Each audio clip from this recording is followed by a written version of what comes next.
Denise Cunningham, and I've written a book called Whispers of Hope. And I'd like to start this morning by first of all welcoming all of you. Thank you so much for being here on this beautiful day. And I'd like to invite you to join me in a self-love meditation from the back of my book. So if you could get comfortable in your chair, put your feet flat on the floor, and close your eyes and begin to relax. Take 3 deep breaths in and let them out with a sigh.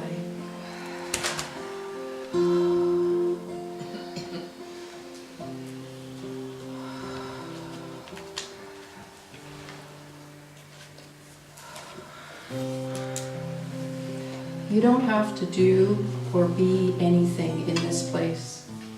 Let go of anything that may be weighing heavy on your heart. Your guides and angels will hold all of that for you. Just let it go. Feel the weight of your body in the chair and notice the way the chair is supporting you. Notice how effortlessly your breath comes into your body and then goes out. Feel the rhythm of your chest rising and falling with each breath. I'd like you to imagine you are a tree and there are roots extending from the bottoms of your feet. Those roots go down deep into the center of the earth and are anchoring you securely. Feel their strength and how they are grounding you in place. As you take a breath in, imagine drawing up energy from the center of Mother Earth. This energy is a deep, rich shade of brown. Feel it moving up through your feet. Keep breathing and slowly draw the energy up through your body. As it moves up your legs, the color is shifting to a beautiful, deep shade of red. Now it has reached the bottom of your spine and is beginning to slowly move up through the middle of your body. As it passes your abdomen, the color is shifting to a vibrant orange, and then a brilliant yellow as it moves up from your belly button. You have now drawn the energy all the way up to the center of your heart, and the color has shifted to an emerald green. Continue breathing, imagining that beautiful emerald green color and feeling the love from Mother Earth in the center of your heart. Let your heart hold that energy. On an in-breath, imagine drawing energy down from Father Sky. It is a beautiful ray of iridescent white and gold light. As you continue breathing, imagine that energy entering your body through the top of your head. The color begins to turn into a beautiful, vibrant shade of violet. And now it's moving down past the middle of your forehead and changing to purple. As it continues down your body towards your throat, the color is shifting to blue. Slowly, as you continue to breathe, the blue energy moves towards your heart center and blends with the emerald green that is already there. Feel how you are a perfect, balanced blend of earth and sky.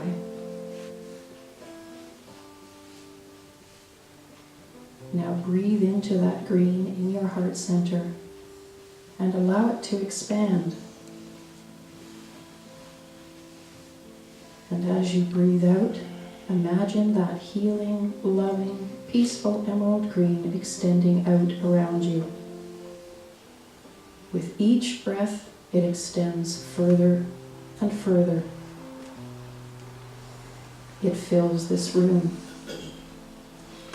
And then it fills this neighborhood. It keeps extending further and further. Now it fills the city, then the country, and the rest of the planet. Notice how powerful you are in this inner place of love and peace. And now I'd like you to take a deep breath in and slowly begin to bring that emerald green energy back to the center of your heart. Place your hands over your heart. From this place, you're going to extend that love to all the parts of your body. And you can do that in your mind, or you can actually touch the parts of your body as we move through this. Start by moving your hands to the top of your head and send love to your amazing brain. Thank it for the thousands of things it does for you every minute of every day. It never stops trying to look after you and keep all the parts of your body working in sync. Then move your hands over your eyes. Send them love and thank them for the gift of sight. Then put your hands over your ears and thank them for the gift of hearing. Touch your nose and send it gratitude for taking in the breath of life and for your sense of smell. Then on to your mouth. Touch your lips and send them gratitude for the gift of taste and speech and their ability to kiss the ones you love. Now we're moving down to your throat. Place your hands on or near your throat and send it loving energy for its help in delivering nutrition to your body and extending your voice out into the world. Move your hands down to the front of your body and move them to your stomach. What a marvel your stomach is. It is a safe container for so many of the organs that sustain your life. It expands and contracts with each breath. It is your soft center of vulnerability. It feels the pulse of life and sends and receives energetic messages for you. Send it loving blessings. Now place your hands on your thighs and send loving energy to your legs and down to your feet. They carry you through the world and help you keep your balance. Bring your attention to your arms and place each hand on top of the opposite arm. Send your arms of loving energy through your hands and thank them for the hundreds of tasks they help you with every day. With your arms crossed, reach your hands toward your back, giving yourself a hug. Imagine your body bathed in the warmth of that beautiful emerald green light.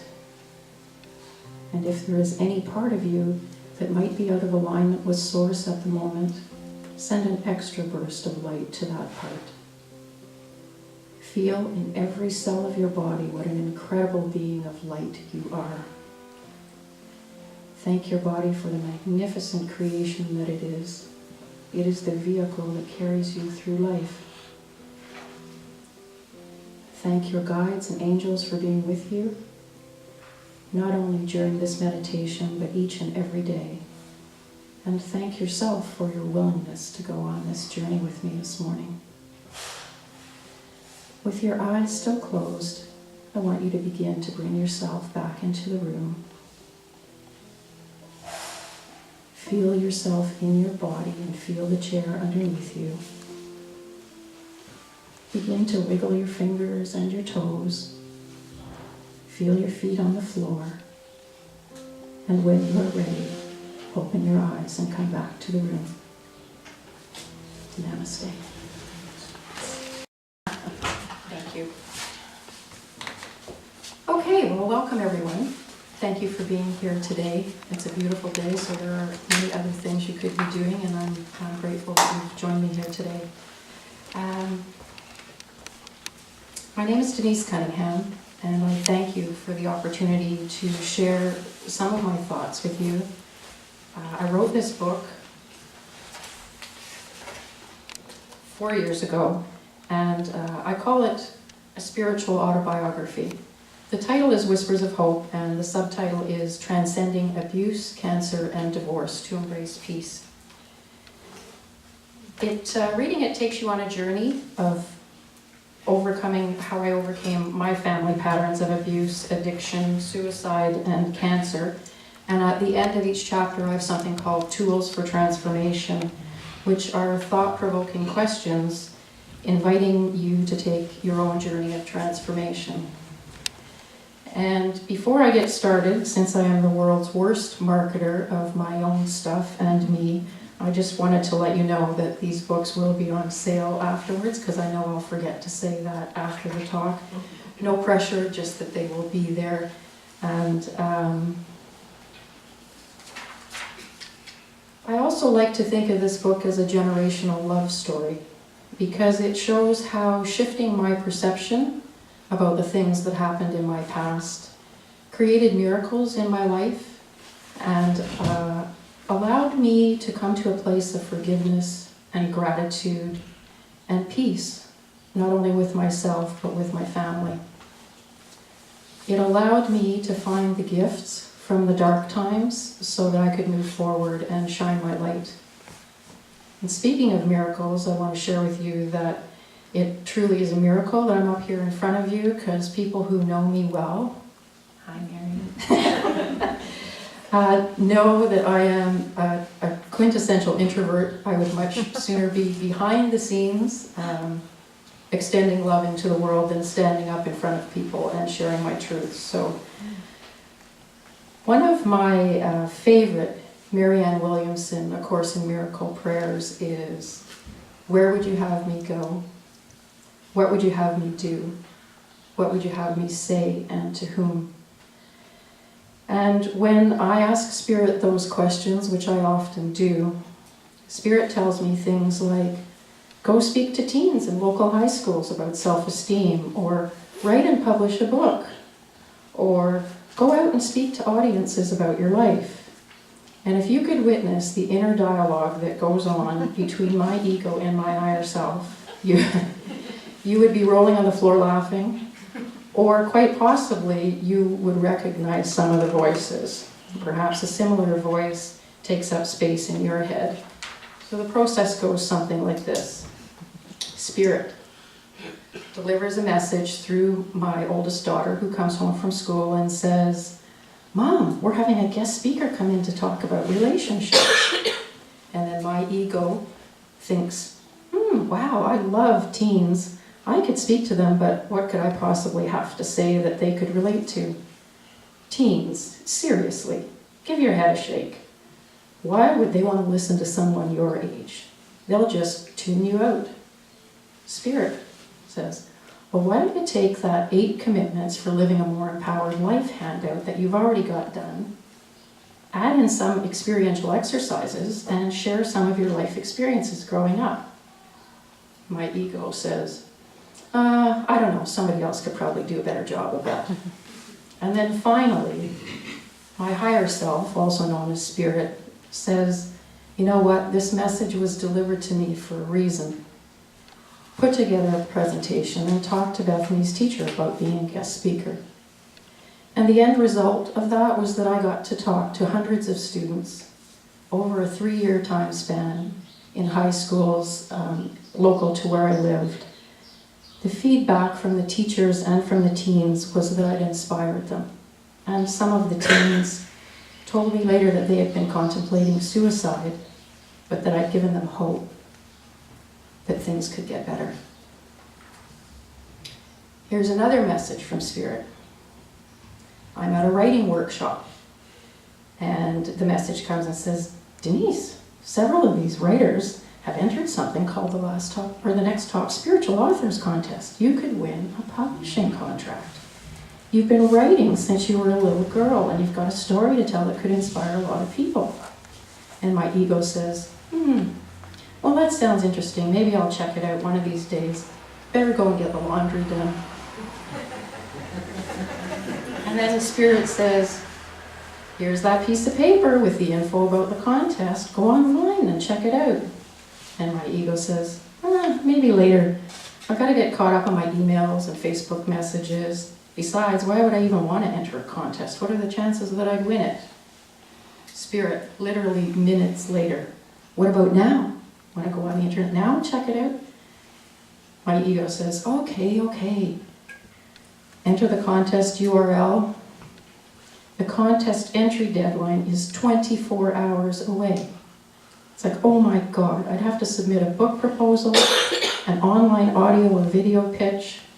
Sounds like a great opportunity, but I don't think I can do this. I don't even know where to start.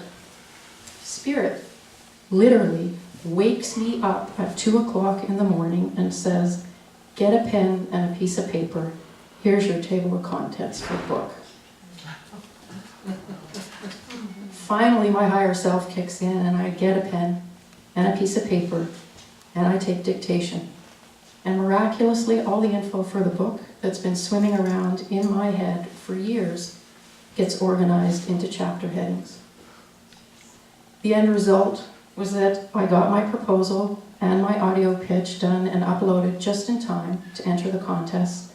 I made it to the second round and was in the top 10% of nearly 3,000 writers who had entered. Although I did not win, I had everything prepared to then approach a publisher who loved my book and agreed to publish it.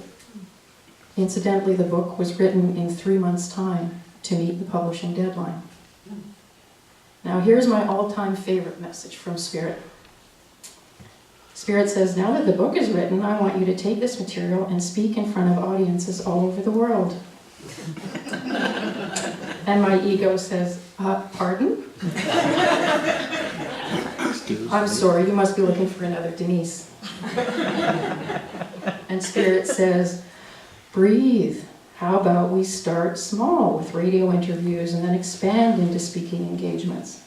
And my ego says, how about we start small with you being quiet and me going back to my nice peaceful little life? Who cares about what I'd have to say anyway? I'm sure people have better things to do with their time. But Spirit just keeps whispering, and the whispers just keep getting louder. Finally, my higher self kicks in, and it says, you know you can do this. You've done it before on a smaller scale. Once you get on the radio or get in front of an audience, the stage fright disappears. And the end result is that I have done radio interviews all over the world and spoken to many audiences, and the feedback is that I'm inspiring people to have hope in any circumstance. So can anyone relate to the ego chatter?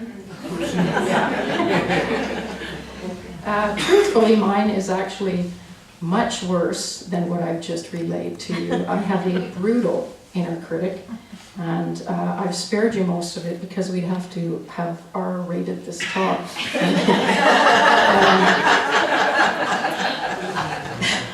My point is that I've come to realize that all of us have a special purpose for being here, and all of our past experiences have prepared us for what we're being called to do. Oftentimes, fulfilling the purpose will require us to step outside of our comfort zones again and again. Our job is to counter the voice of the inner critic and the ego with truths that reflect the higher part of us. I'm so far out of my comfort zone these days, I may as well be on another planet. But I've come to trust that the messages I'm being called to deliver are coming through me and not necessarily of me. I was able to talk to teens, write and publish a book, and speak to audiences because I made a choice to move beyond the fear. And because the higher part of me knew that the goal of bringing hope into the world was more important than the fear that was holding me back.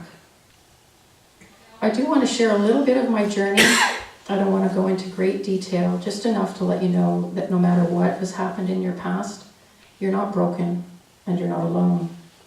There is meaning and purpose to everything that's happened in our lives.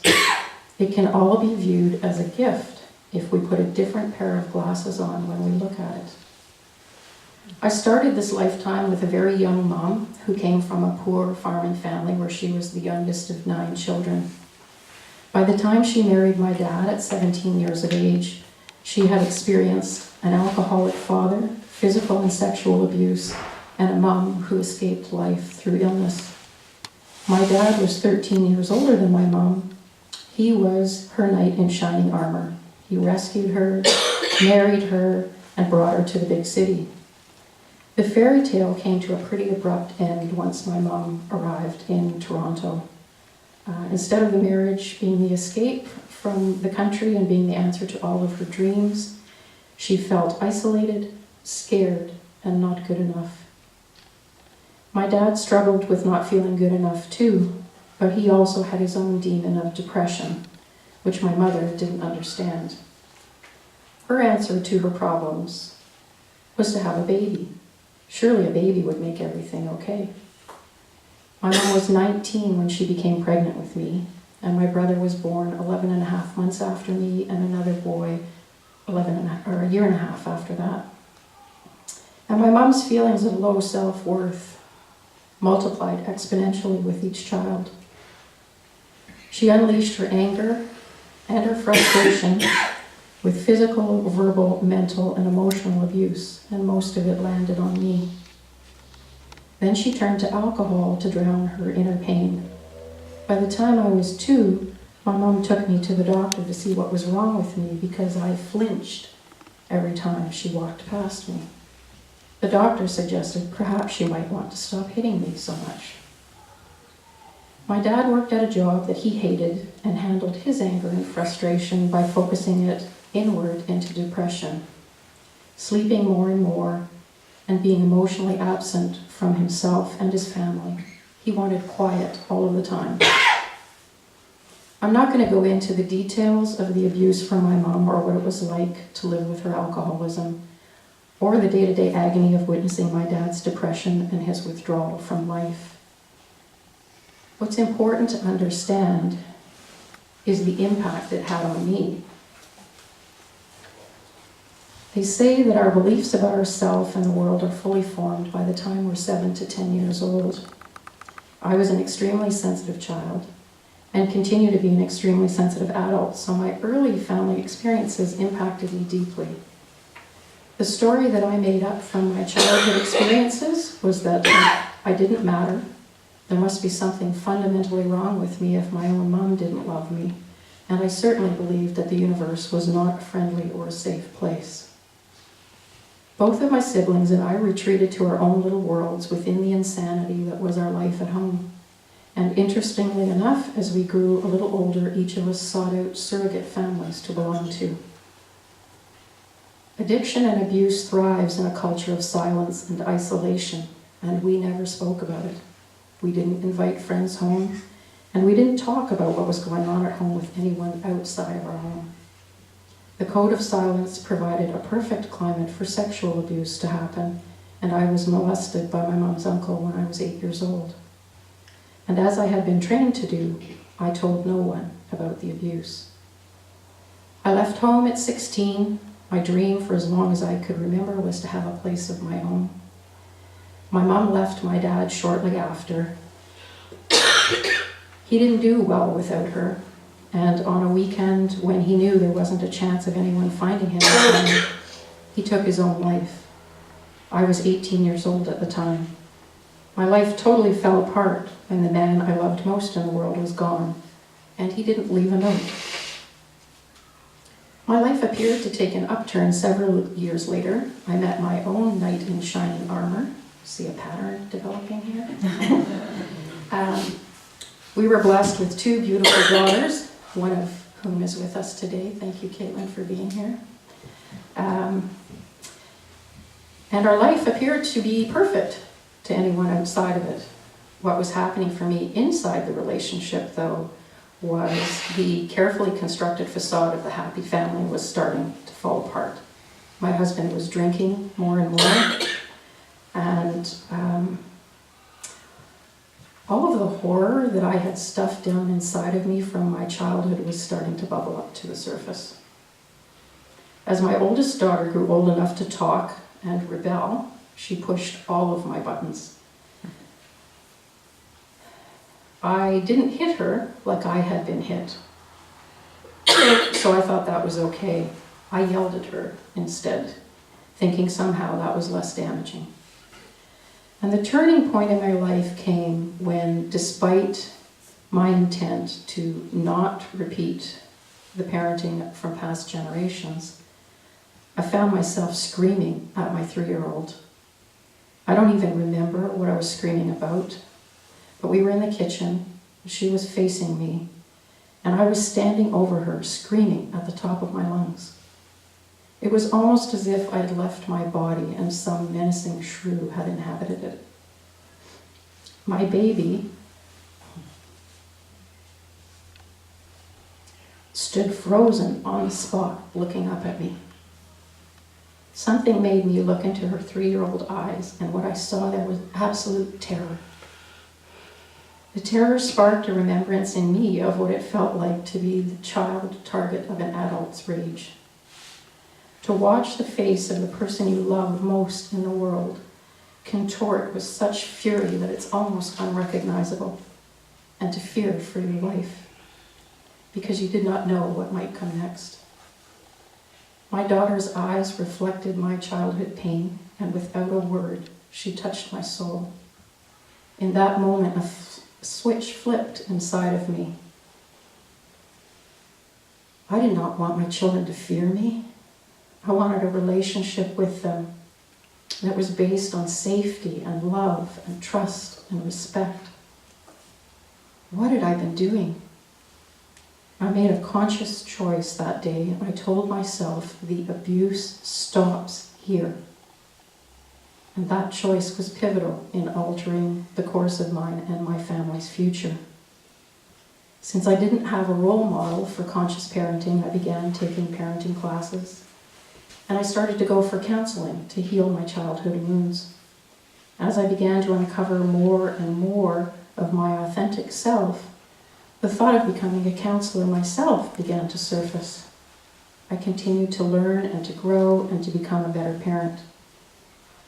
And shortly after my 35th birthday, I was diagnosed with breast cancer. My mom had been diagnosed with breast cancer 5 years before. She had undergone a mastectomy and chemotherapy. And when she was diagnosed, I was still so angry with her about the things that had happened in my childhood that I couldn't even find it within myself to find compassion for her. Unforgiveness had been a potent cocktail of poison. Shortly after my diagnosis, my mother found out that her cancer had metastasized to her liver. She ended up receiving palliative chemotherapy to ease her transition into death at the same time that I was receiving chemotherapy to try to save my life. My prognosis was not good. The tumor was large and the cancer had spread into my lymph node. So I went through surgery, 9 months of chemotherapy, 5 weeks of radiation therapy. I also did lots of complementary therapies in the hopes of prolonging my life. My thoughts were that if something could help and it wasn't going to hurt me, then I'd try it. So my girls were 5 and 2 at the time of my diagnosis, and I wanted to do everything I could to spend more time with them. I learned so much during that time. First and foremost, that quality of life is more important than quantity of life. I didn't know how long I had left, so I couldn't control how long I would be on this earth, but I certainly had input into the quality of my days. I learned how to live each day to the fullest. I also learned that my only reason for being here was to learn how to give love and receive love. If this was the end of my life, material things didn't matter anymore. All that would matter in the end were my relationships, and thus was born the question, What would love do here? If every moment is precious, how can I infuse it with love? Interestingly enough, my mother and I finally had a common bond. Anything less than cancer would probably not have brought me to my knees and forced me to reevaluate my life. Breast cancer became the bridge for us to begin to mend our relationship. My mom died 2 days before I had my last radiation treatment. In her final act as a mother, she hung on until she knew that I was going to be okay. She said something to me that I've never forgotten. She said, "You're going to beat this thing. Ever since you were a little girl, if you couldn't figure something out, you'd keep trying and coming at it from different angles until you found the solution." And she was right. Moms are always right, right, Caitlin? Incidentally, that was 20 years ago, and I'm very, very grateful to still be here. Unfortunately, my marriage did not survive cancer. Even though my husband had watched me go through the healing journey of cancer, he could not find it within himself to grow through the process with me. He told me at one point that he admired the way I was growing in leaps and bounds, but that he could not go with me. And we tried to hang on to the relationship, but it became evident to me after marriage counseling failed that our time together was done. I left the marriage when I was 42, and that was one of the hardest things I've ever had to do. I would have given anything to not put my children through the heartache and the transition. But to stay in the marriage would have meant that I had to sell my soul, and I realized that was too high a price to pay for anything. I did end up going back to school part-time, and I studied counseling at the age of 40, and at the age of 44 I got my BA in counseling psychology and became a registered counselor. So now that you've got the Coles Notes version of my past, I'd like to share some of the tools I use to move beyond my past conditioning and into a life of happiness and peace. One of the biggest tools was to shift my perception about the things that had happened in my past. As Wayne Dyer says, if you change the way you look at things, the things you look at change. I'd like to share what I discovered when I went in search of the gifts in some of my past experiences. Let's start with the abuse I experienced as a child. So the experience of abuse helped me to develop inner strength and courage. Living through just about every form of child abuse gave me a heightened sense of intuition, and I'm a keen observer of people and situations, and I can sense intuitively when they are not for my highest good. My experiences of abuse gave me an increased sensitivity to children who are experiencing abuse. And I can also see the hurt child in adults, and can energetically offer that inner child recognition. Abuse was my biggest teacher of compassion. It helped me to come from a deep place of empathy in my interaction with others. I can empathize with any living being who has experienced trauma. If they mistakenly believe that they are irretrievably damaged, I can reflect the truth back to them that they are whole. I have the ability to separate a person's behavior from the truth of who they are inside. Experiencing abuse brought forth a strong desire in me to stop its generational transmission. And of all the things I've done in my life, I am proudest of stopping that cycle of abuse with me. Because I have known the fear and found my way to the other side of it, I can be an example to others that there is hope in any situation. And if I look at the gifts in my dad's suicide, the loss of my father in such a tragic way brought my brothers and me closer together. Prior to that, we had taken each other for granted. My dad's death got me questioning the deeper meaning of life and reminded me that life is a gift. It became important to cherish the time we have with the ones we love. Trying to rationalize why my father caused his own death started me down the path of questioning the deeper meaning of life. What was I here for? What was the highest goal I could aspire to?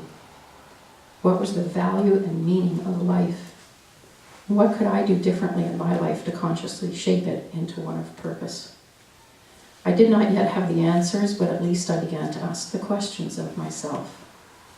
I started to let go of the small stuff and began to see that only love matters. I do not remember the last thing I said to my father the last time I saw him. I hope it was, "I love you."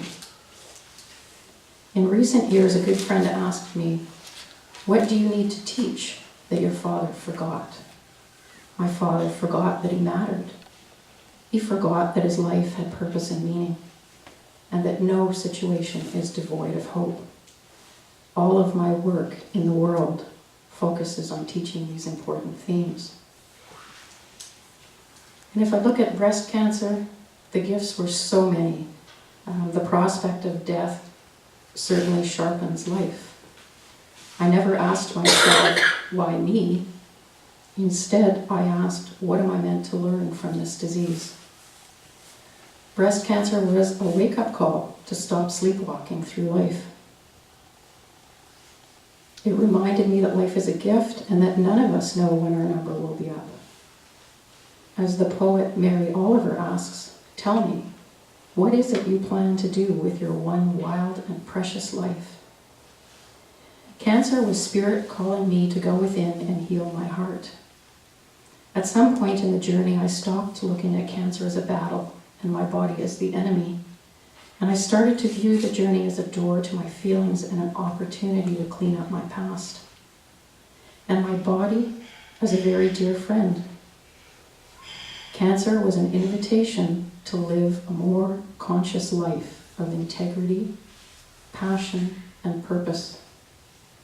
It taught me how to value giving and receiving love over material possessions. And it gave me a huge wake-up call about listening to and trusting the wisdom of my body. It was my initiation into the mind-body connection and the power of the mind. Cancer's greatest gift was my reconnection with my mother. It gave us a common bond that helped us get to the heart of the matter. Life was too short to hold on to unforgiveness. My mother and I could only find our way home together. We were not on separate paths. Cancer also helped me say no until I learned how to say it for myself. Because most people don't expect someone with cancer to take on all kinds of responsibilities and do lots of things. And so I was able to let everything go and then decide what I wanted back in my life when my health returned. My education on perspective and perception began here. I started to call the scars on my breast and under my arm my catalysts for change. Another tool is forgiveness, and we've talked about this many times here. Forgiveness transforms the quality of your life. It's a cornerstone of peace. And it's not about condoning someone else's behavior. It's about seeing the core of innocence in everyone. The events of my life had no meaning in and of themselves. The only meaning they had was the one that I gave them, based on my perception of what had happened from the little girl inside me. We see things through the filter of our past conditioning, unless we make a conscious effort to do something different. Change begins with the awareness that things are not always what they seem on the surface.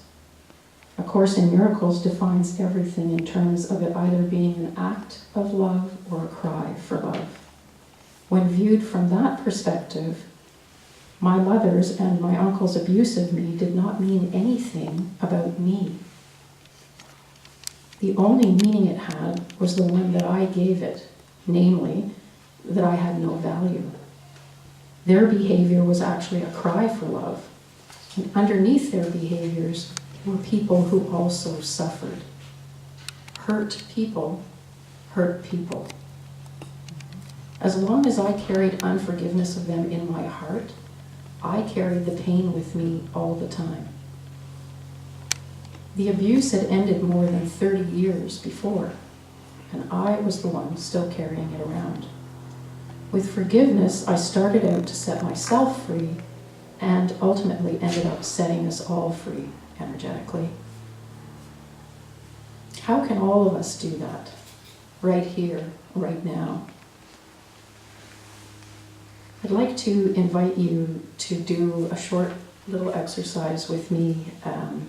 It's a tool for transformation that will help you open your heart and send loving energy to a person or a situation. And I discovered, a couple of weeks ago, a beautiful body of work called Being a Source of Love by a lady named Sheva Carr. And this is a heart math exercise. So if you could just close your eyes for a minute and bring to mind either a person or a situation where the energy within you is heavy around that. Whether they're annoying you or there's something you just cannot get out of your mind. And once you've got that person or that situation, if you could just set it aside for a moment. And then I want you to start breathing in and out through your heart center. So consciously take a breath in through your heart and then out through your heart. In through your heart and out through your heart. And then I want you to think of something that you love unconditionally. It could be a person, it could be a place, it could be a thing. It's something that you don't have an attachment to, but when you think of it, it's pure unconditional love that comes to you. And once you've got that, if you could breathe that in and out through your heart, that beautiful unconditional love.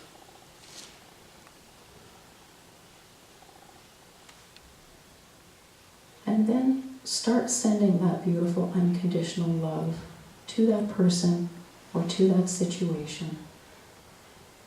So not in an effort to change them, but just to accept love. And Sheva Carr talks about something called the sweet spot in relationship, which is the place from which you can extend that unconditional love.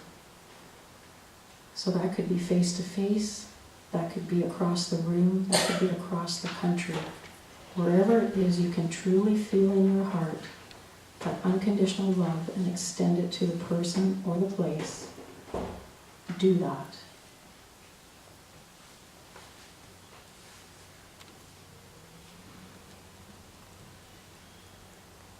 And once you've done that, if you could come back into the room.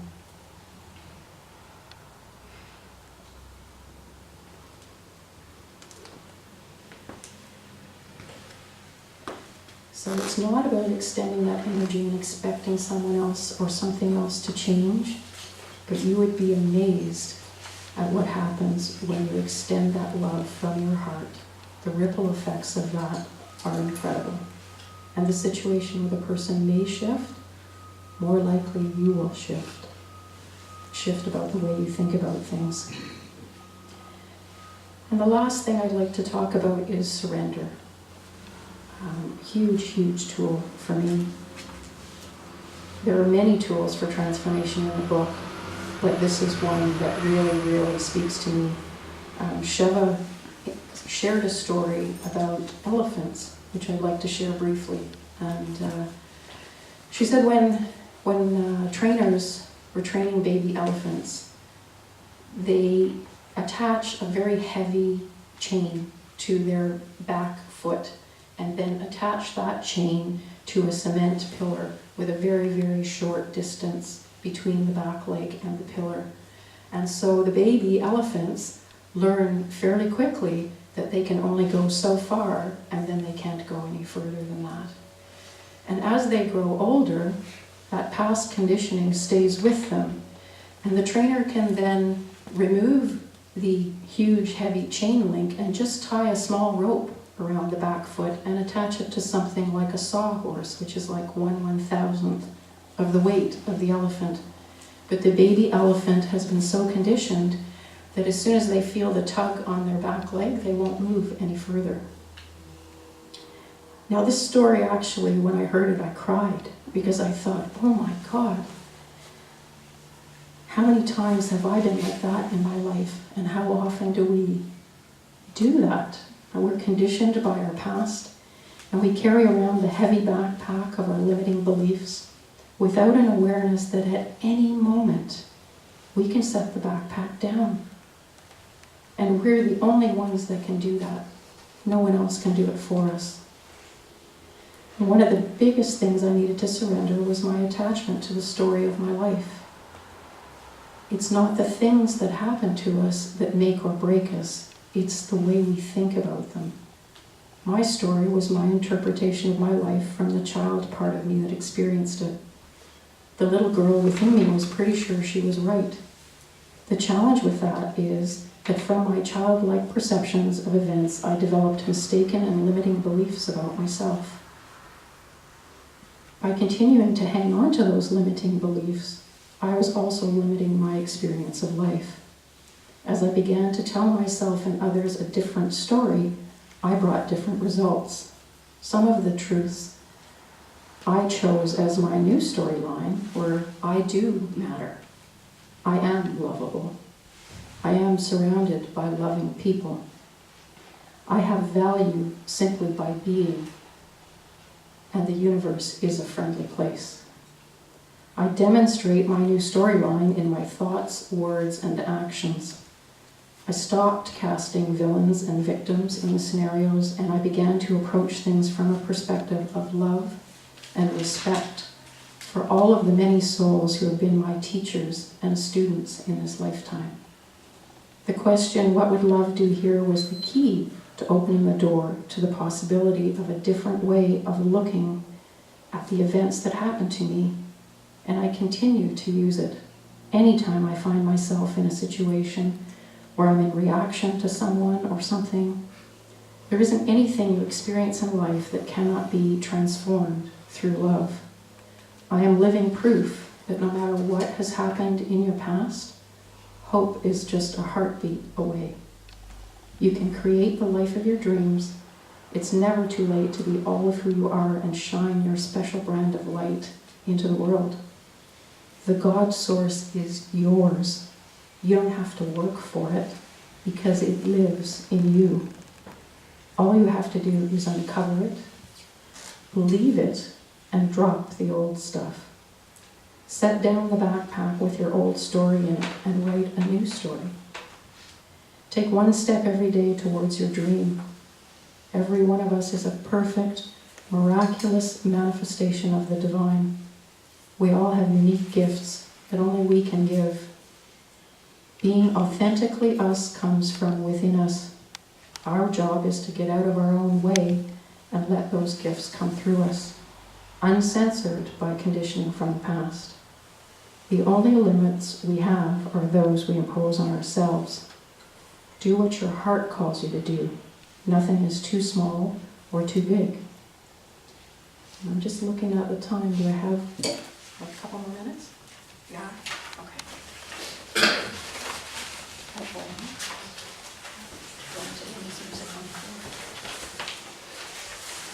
Thank you. Just quickly, I would like to share with you a couple of paragraphs from the end of the book, from the chapter called Charting a New Path, and the title of it is Going Home Together. It says, "Here we are at the end of this part of our journey together. I am deeply honored you have been a witness to my life. I hope in some small way you have found sameness, connection, comfort, reassurance, and peace here.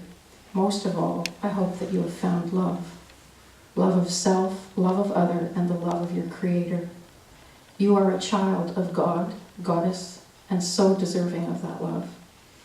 When I began this book, I had no idea how profoundly I would be impacted by the writing of it. What started out as a process of recording some of the events of my life with the intent to help others heal turned into a generational love story. A Course in Miracle talks about miracles being a shift in perception from fear to love, In that context, writing this book was a miracle. Healing occurred for me at a deeper level than it had ever had before as I revisited my past with new eyes. Through honoring the experiences of my family, I saw how love was waiting patiently for me to claim it all the time. The most critical piece in my healing so far has been the process of forgiving, letting go, and restoring the relationship with my mother. I have learned to shed the tears my foremothers were not able to shed, and process the grief for the women from current and previous generations. In so doing, I believe I'm shifting my family's emotional patterns and handing down a different model of creative health to my daughters. You may wonder where I am now on my journey. The ego part of me would love to be able to tell you that I'm living peacefully and authentically 100% of the time. But the truth is I'm human, and sometimes catch myself reverting back to my old patterns of sleepwalking through life. Thankfully, I do not usually remain in that state for long. Inevitably, the universe will deliver a sign to me that will wake me up again and remind me how much I value consciousness. Living in peace, joy, and love are my preferences. The more I walk my own talk, the closer I am to those states of being.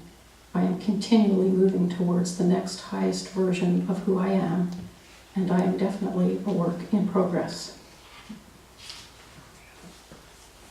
I feel blessed to be on this path of discovery with all of you.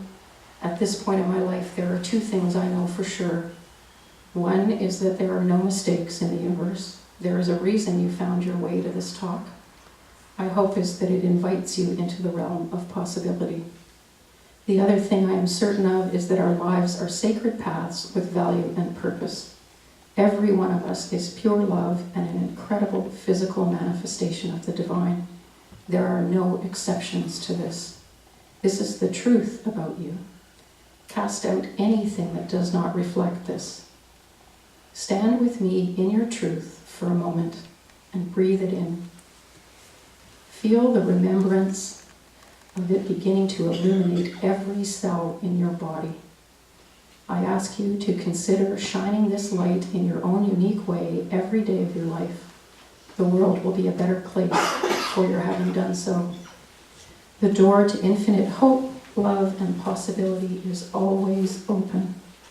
Spirit is calling you to something bigger, and you already have all of the resources within you to facilitate that journey.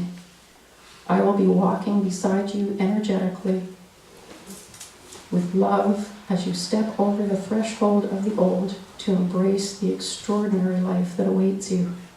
As you come back to your heart, in the recognition of the divinity within you, you will find your way back to yourself. Welcome home. Thank you.